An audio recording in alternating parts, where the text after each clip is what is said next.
তো বন্ধুরা দেখো কত বড় বড় গলদা চিংড়ি। তো আজকে করব চিংড়ির মালাইকারি। তো চলো চিংড়ি মাছগুলোকে আগে পরিষ্কার করে নিই। তো দেখেছো কত বড় বড় চিংড়ি।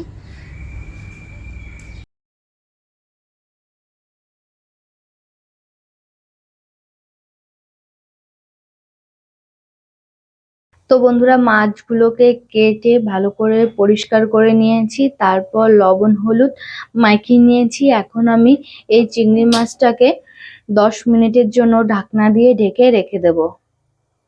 চিংড়ি মাছের মালাইকারি তৈরি করার জন্য এখানে আমি দুটো পেঁয়াজ নিয়েছি মিডিয়াম সাইজের, আদা কেটে নিয়েছি আর রসুন ছাল ছাড়িয়ে নিয়েছি একটা। তো এগুলোকে আমি এখন বেটে নেব।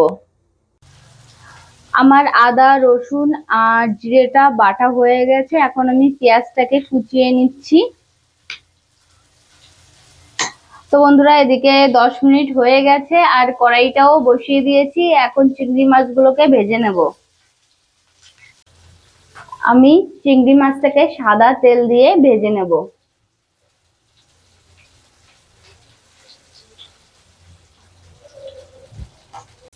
তো বন্ধুরা আমার তেলটা গরম হয়ে গেছে, এখন আমি একে একে চিংড়ি মাছগুলোকে ছেড়ে দেব।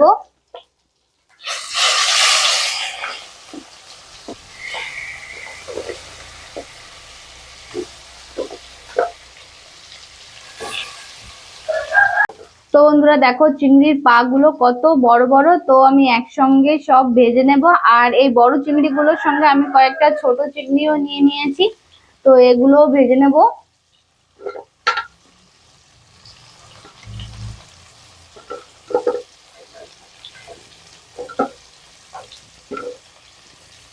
চিংড়ির পাটা খেতে কিন্তু দারুণ লাগে।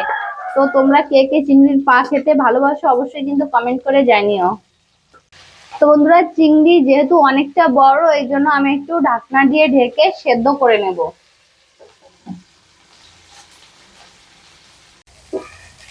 তো বন্ধুরা দেখো চিংড়ি মাছটা লাল লাল হয়ে গেছে আর সেদ্ধ হয়ে গেছে। আমি চিংড়ি মাছগুলোকে বেশি ভাজবো না, বেশি ভাজলে রাবারের মতো হয়ে যায়, এই জন্য অল্পই ভাজবো মাছগুলোকে। তো দেখো আমার ভাজা হয়ে গেছে, এখন আমি চিংড়ি মাছগুলোকে তুলে নেব। তো বন্ধুরা মাছগুলো তুলে নিচ্ছি।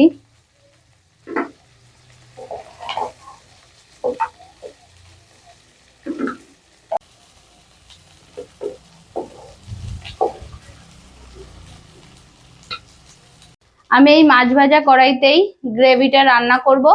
তো এখন আমি দিয়ে দিচ্ছি সর্ষের তেল,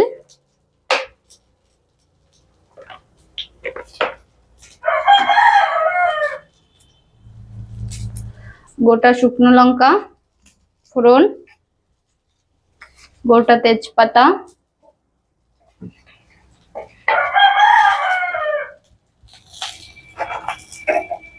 গোটা জিরে ফোড়ন।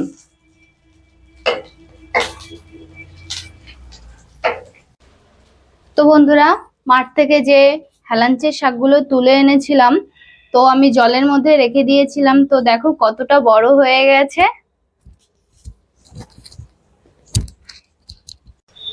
তো বন্ধুরা আমার দেখো পেঁয়াজটা লাল লাল করে ভেজে নেওয়া হয়ে গেছে। এখন আমি যে পেঁয়াজটা বেটে রেখে দিয়েছিলাম, তো সেই পেঁয়াজটা দিয়ে দিচ্ছি।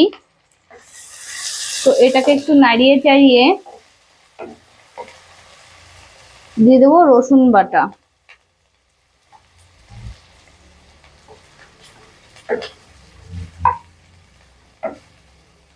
এবার দেবো আদা বাটা। তো বন্ধুরা এখন আমি জিরে বাটাটা দিয়ে দিচ্ছি।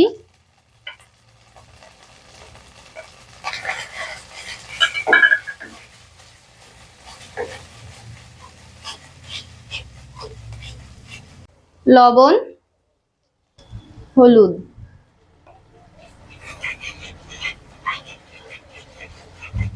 তো বন্ধুরা আজকে আমি মালাইকারিটা নারকোল দিয়ে করব না, আমি আজকে দই দিয়ে মালাইকারিটা করব।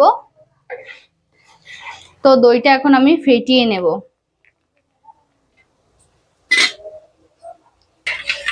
তো বন্ধুরা এখানে আমি 2 চামচ মতো দই নিয়েছি। তো দইটাকে এখন আমি ফেটিয়ে নেব ভালো করে।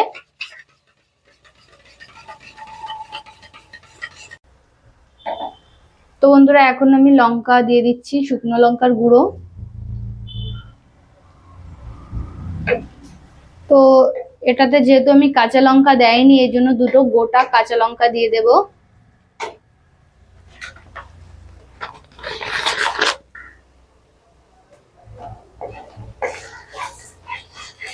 তো বন্ধুরা আমি 3টে কাঁচা লঙ্কা দিয়েছি এখানে।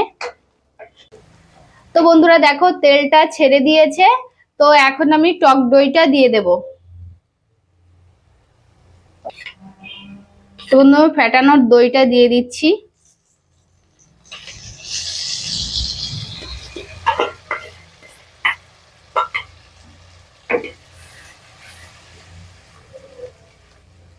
দইটাকে মশলার সঙ্গে ভালো করে আমি কষিয়ে নেব।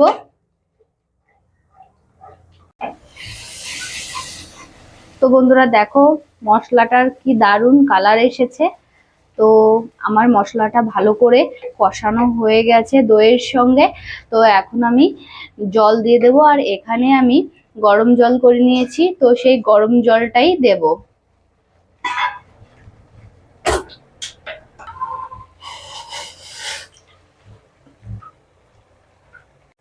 তো বন্ধুরা আমি জলটা দিয়ে দিচ্ছি। তো এখানে আমি বেশি জল দেব না, যেহেতু এটা মালাইকারি, এই জন্য অল্প জলই দিয়েছি। তো জলটা ফুটে গেলে আমি চিংড়ি মাছগুলোকে ছেড়ে দেব। তো বন্ধুরা দেখো আমার ঝোলটা কিন্তু ফুটে গেছে। এখন আমি একে একে চিংড়ি মাছগুলো দিয়ে দেব ঝোলের ভিতর।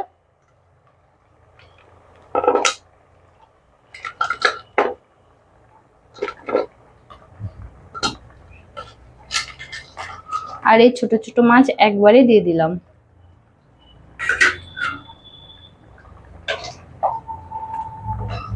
তো বন্ধুরা আমি এখন এটাকে ঢাকনা দিয়ে ঢেকে দেব সেদ্ধ হওয়ার জন্য, যেহেতু মাছগুলো বড় বড়। তো বন্ধুরা এখন আমি মশলাটা বেটে নিচ্ছি, গরম মশলা।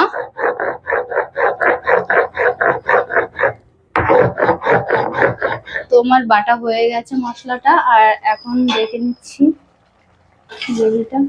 তো দেখো আমার গ্রেভিটাও হয়ে গেছে। তো বন্ধুরা দেখো আমার গ্রেভিটা পুরো রেডি হয়ে গেছে। এখন আমি কড়াই থেকে গ্রেভিটাকে নামিয়ে নেব।